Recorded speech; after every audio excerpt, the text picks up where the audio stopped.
দক্ষিণাবর্ত শঙ্খ। এবার পুজোর ছুটিতে আমাদের রঞ্জন অনেক দিন পরে এসেছিল। বেশ গোঁফদাড়ি গজিয়েছে দেখলুম। আরও কিছু খবর দিয়ে গেল বসন্ত মামার। রঞ্জন বলল, সেদিন বিজয়া দশমী। বসন্ত মামা হন্তদন্ত হয়ে ঢুকলেন। ঢুকেই এক হাঁক পারলেন, সন্টু, মন্টু, রঞ্জু, এই রাইক্ষা গেলাম মহাশঙ্খ। আমি যাইতাছি স্নানে, হাত দিবা না কেউ, এই কইয়া দিলাম। শঙ্খে হাত দিলেই হাত কাইট্টা ফেলামু। এই যেই সেই শঙ্খ না, দক্ষিণাবর্ত শঙ্খ। ডাইন দিকে প্যাঁচ, বুঝলা? অর্ডিনারি শঙ্খগুলান কেমন হয় খেয়াল আছে? লেফট সাইডেড, সব লেফট সাইডেড। তাকিয়ে দেখি বসন মামার হাতে একটা বিরাট শঙ্খ। সত্যি বেশ অসামান্য অসামান্য দেখতে।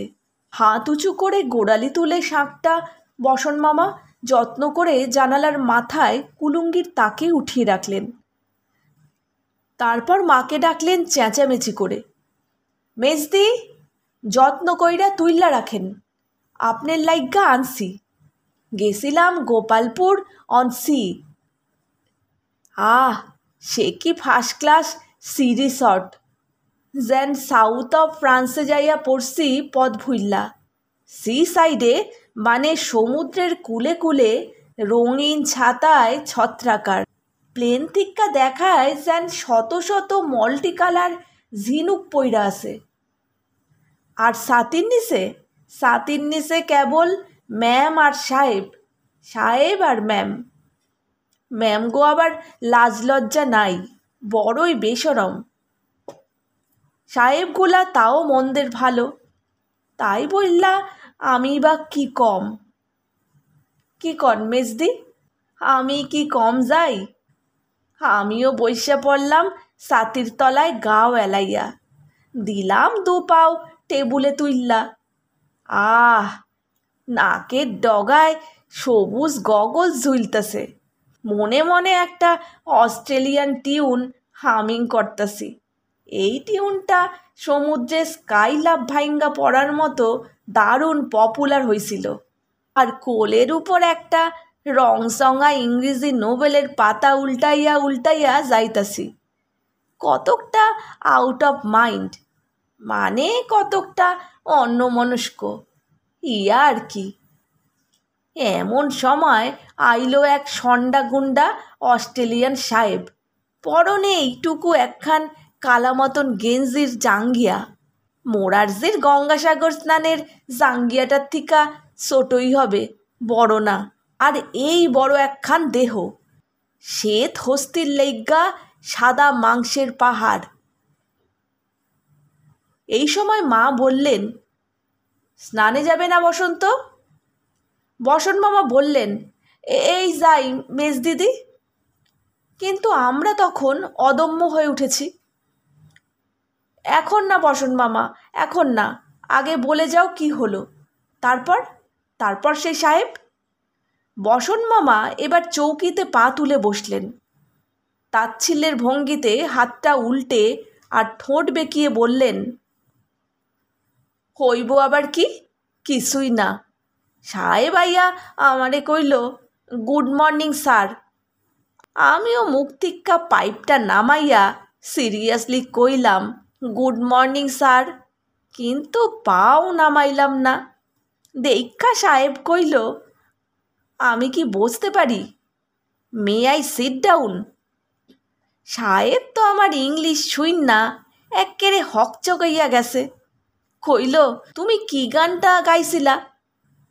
চিনা চিনা কইরা শোনা যায়। আমি মৃদু হাইসা কইলাম, সাহেব, আপন দেশের জাতীয় সঙ্গীত চিনো না? এইটা তোমাগো সমুদ্রের স্কাইলাভ পতনের সময়কার গান। সাহেব তখন এত খুশি, নীল নীল চক্ষু দিয়া নীল নীল পানি গড়াইয়া পড়ে। কয়, বাহ, ঠিক, এইয়া আমাগো দেশেরই গান বটে, আমাগো দেশের ভাটিয়ালি সঙ্গীত। সাহেব কয়, আমি তো নাবিক, আমাগো রক্তে এই গান খেলা কইরা বেড়ায়, কিন্তু তুমি ইন্ডিয়ান হইয়া এই গান শিখলা কি কইরা? আমি বলি, সাহেব, আমি নাবিক নই, কিন্তু বাঙাল দেশের পোলা, আমরা হইলাম পানির পোকা। পানির ব্যাপারে আমাগো লগে তুমি পারবা না। যেই না কইছি, সাহেব খটাং কইরা বাজি ধইরা বসল। চলো ডুব সাঁতার দি, দেখি কে কি তুইল্লা আনতে পারে সাগরের তলার থিকা। আমি কি সারি, কইলাম, হোয়াই নট, কেন কাটুম না ডুব সাঁতার? সাহেব কইল, ওরে partner, come on, swim swim. আমিও তৎক্ষণাৎ গড ইজ গুড, জয় মা কালী কইয়া পরনের তৌলিয়াখানাই দিলাম সুইরা সমুদ্রের তরঙ্গে। তারপর চলো সাহেব ধরি গিয়া বইল্লা ঝাঁপ দিয়া পড়লাম জলে, মারলাম এক ডুব। ও সে কি গহীন গাং! ডুবতাসি ডুবতাসি ডুবতাসি, তলকুল আর মিলে না। শেষে এক্কেরে অতলে যাইয়া দেখি গুচ্ছ গুচ্ছ প্রবাল আর মাদার অফ পার্লের শুক্তিগুলার লগে খেলা করতেছে আমার স্বাদের তৌলিয়া। সে কি বিউটি তোমরা বুঝবা না। হেলিয়া দুলিয়া যেন লুকাচুরি খেলতাছে। মসগ্রিন জলজ উদ্ভিদের ফাঁকে ফাঁকে উকি মারতাছে আমার হলুদ তৌলিয়া। আর তৌলিয়ার লগে খেলা করে কে? কেডা খেলে কইতে পারো? এই সন্টু, তুই না ক্লাসে ফার্স্ট বয়, তুই ক কেডা খেলে? সন্টু ঘাবড়ে গেল। ডাইনি ভাইয়ে মাথা নাড়ল ভয় ভয়ে। ছোট হলেও মঞ্জুটা চিরকেলে সাহসী। সে বলল, কে খেলছিল বসন মামা? মৎস্যকন্যা? আরে ধুর! বসন মামা এক হাত নাড়াতেই মঞ্জু খতম। মৎস্যকন্যা হইলে কি আর আমারে দেখাও ওয়েট করতো না, নির্ঘাত পালাইতো। আরে মৎস্যকন্যারা যে বড় লাজুক হয়, বুঝলা না? অগো লাজুক না হইয়াও উপায় নাই। এই সময় আমার মা ব্যস্ত হয়ে বললেন, বসন্ত, তুমি স্নান করতে যাবে না? বসন মামা বললেন, আরে জামু জামু, স্নানের ডিসকাশনই তো করতাছি। অবগাহন স্নান, এইয়া আপনার কল খুইল্লা টুপুর টাপুর গোসাল না। তারপর সমুদ্র তলে যাইয়া দেখি আমাগো তৌলিয়ার সঙ্গে খেলা করতাছে এই এই বিরাট শঙ্খজ্ঞা। অহ, সে কি ব্রাইটনেস মেজদি! রাশি রাশি মণিমুক্তার জ্যোতিরে মলিন কইরা দিতাছে এই আর অমলিন শুভ্রতা।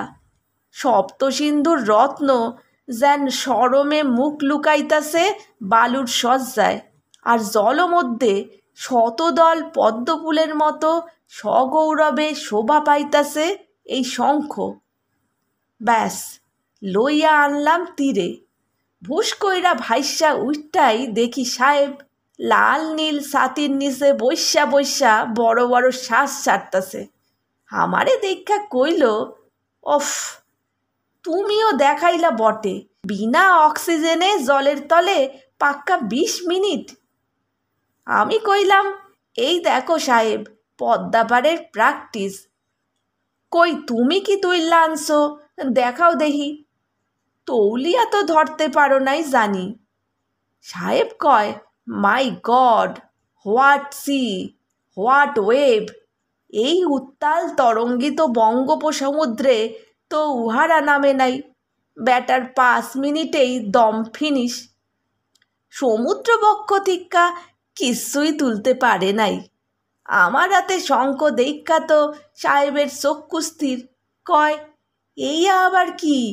What is this? ওয়াইরে বুঝাইবার লাইগা তো শঙ্খে লাগাইলাম এক ফু। উরি বাস!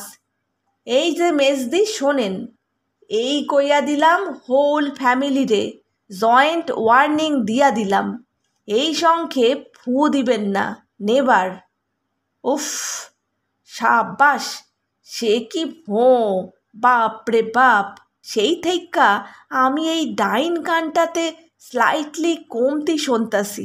রঞ্জু মঞ্জু সন্টু শুইন্না দেখ, সদা পসা মেন্তিরেও কইয়া দিবি, শঙ্খে যেন কদাচ ফু দিতে যাইও না, সর্বনাশ হইব, ভেরি ভেরি ডেঞ্জারাস।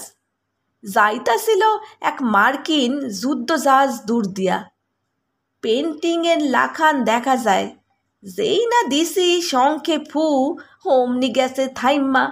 হ, ওই যুদ্ধজাহাজ গেছে থাইম্মা। সে কি বিরাট শব্দ!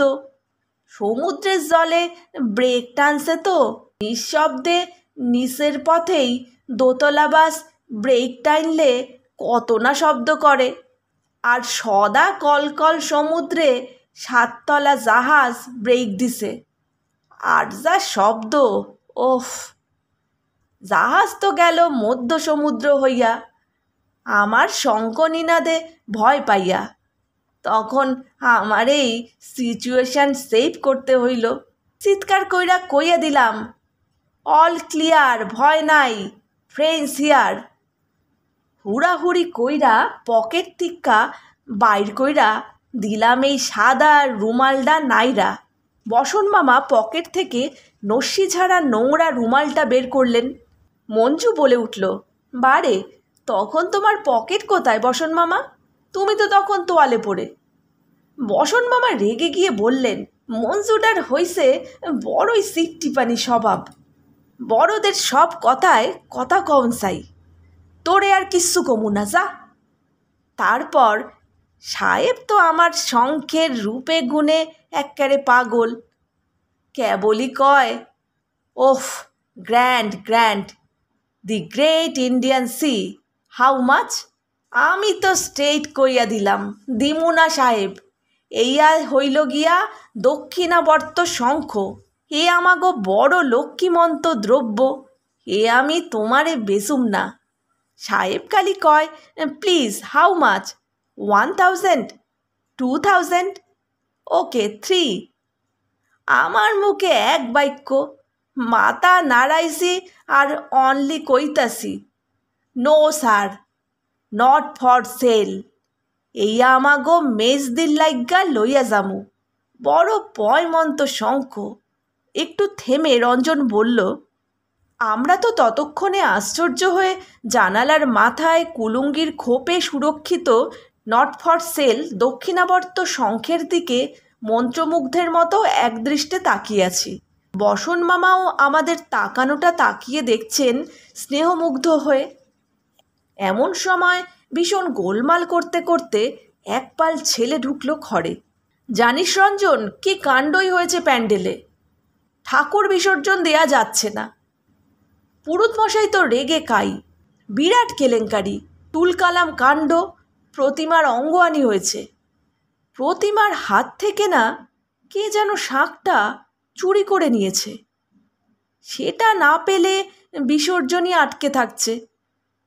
মা অবাক হয়ে বললেন, কিন্তু ওগুলো তো মাটির শাঁখ হয়, ও শাঁখ চুরি করবেই বা কে, আর কেনই বা করবে?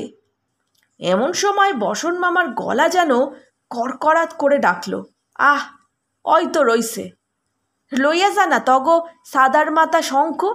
নিতান্ত অশ্রদ্ধার সঙ্গে মাথার পিছন দিকে বুড়ো আঙুল উঁচিয়ে কুলুঙ্গির দিকে দেখিয়ে দেন বসন মামা। যত সব লেট লতিফ, আমি মনে করছি বিসর্জনটা হইয়া গেছে বুঝি, এখন কেবল লরির অপেক্ষা, পেন্ডেলে একটি জনপ্রাণীও নাই, সি। তারপরে মাকে বললেন, কই মেজদি, গামছাটা দিয়েন, সান্ডা সাইরা আসি। ওফ, ভারী তো একখান মাটির শঙ্খ, হেয়া না পাইলে নাকি প্রতিমা বিসর্জনই হইতো না, যা তা, একখানা ব্লাব জ্বাললেই হইল।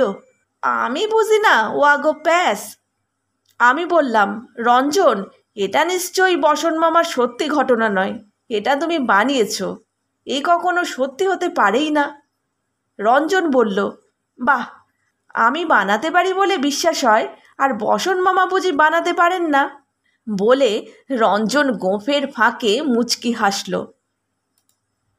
নবনীতা দেবসেনের লেখা দক্ষিণাবর্ত শঙ্খ এখানেই শেষ হলো। যদি আমার গল্প পাঠ আপনাদের ভালো লেগে থাকে, লাইক, শেয়ার, কমেন্ট আর সাবস্ক্রাইবের মাধ্যমে চ্যানেলটির সাথে অবশ্যই থাকবেন।